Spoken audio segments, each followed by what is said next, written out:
Do you live on a slow property where the contours are really bad and it's very difficult to mow and the grass has got away from you? Come along with me and I'll show you how to cut the grass. Let's go. The tractor I've got is a TYM T273, and so the slasher I'm going to use is a Daken 1200. It's the 405 series. So the slasher's now hitched, and so now I'll just get into it. So I'll just put the PTO on.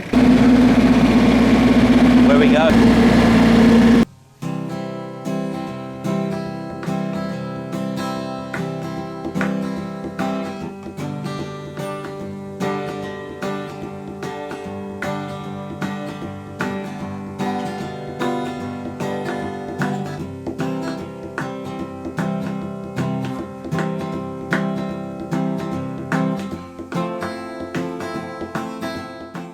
All done. And now the African lovegrass is down low, which will help me dramatically with the Razorback mower.